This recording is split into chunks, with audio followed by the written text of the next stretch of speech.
congrats, you're through to the semis. How are you feeling? Um, Honestly, really happy. I think this is my first semi since I started playing again, so I'm really happy and proud that, yeah, even though it was a three-set match, I was able to pull through in the end. Take questions. Hi Naomi, David Long stuff. I was going to ask about that. I mean, it was Miami in 2022 last time you got to. So, does that achievement mean something to you to be in a semi again after this time? Honestly, yes, because I don't know. For me, I struggled a lot last year with like not producing results, and I think just to come out with a bang in the very beginning of the year in the first tournament, it for me proves that. I guess I don't know. I don't want to say last year wasn't for nothing, but it's like a continuation of the growth. And I saw at the end of the first set you write some notes down in a book. Could you reveal what you scribbled down? I it doesn't really make sense to anyone but me, but I was just basically trying to tell myself like, no matter what happens to, I guess, play the way that I want to play in Melbourne and just keep trying to go for the shots that I know that, I'll have to make there, so. Naomi, Michael Burgess from the Herald. How often do you do that? Pull out the pink notebook and over your matches? I mean, I started the notebook thing last year, and I actually write in it before matches with Patrick. So I would say quite frequently. Today you had a lot of disruptions. You had a few rain delays. You had her getting treatment, those kind of things. So I guess that's another positive from today, that you dealt with all those. What were you saying to yourself in those kind of moments? I feel like I'm kind of used to it here now. I think the rain is a common thing here. So I would say in those moments, I guess the longest break was when she got her medical timeouts. I think in those moments, I just try to tell myself, like, to keep my momentum going and try not to stay too rigid or still. Hi Naomi, Jamie from RNZ. Okay. Congratulations. You found yourself a set down and then comfortably won the second.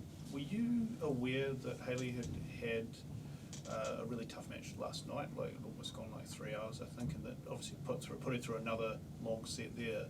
Was that? Were you aware of that at all? The funny thing is I didn't know who I was going to play when I woke up, so I had to check and that's what made me aware that their match was so late at night.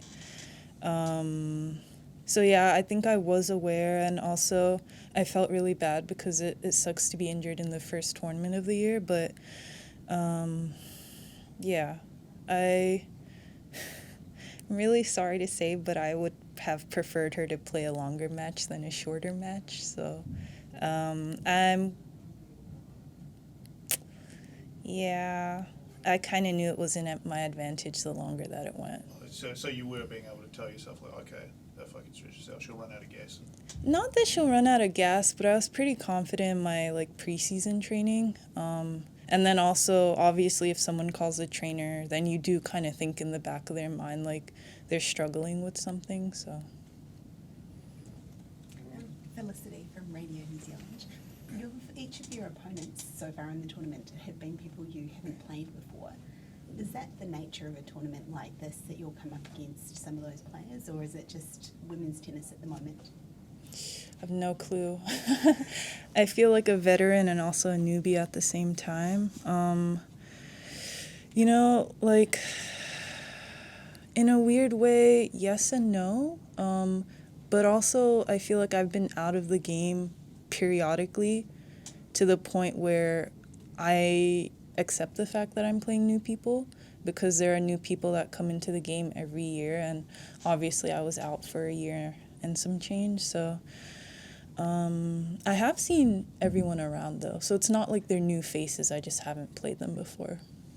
Because today she played a little bit different to some other players. Were you kind of aware of that, or was that something that maybe tested you early?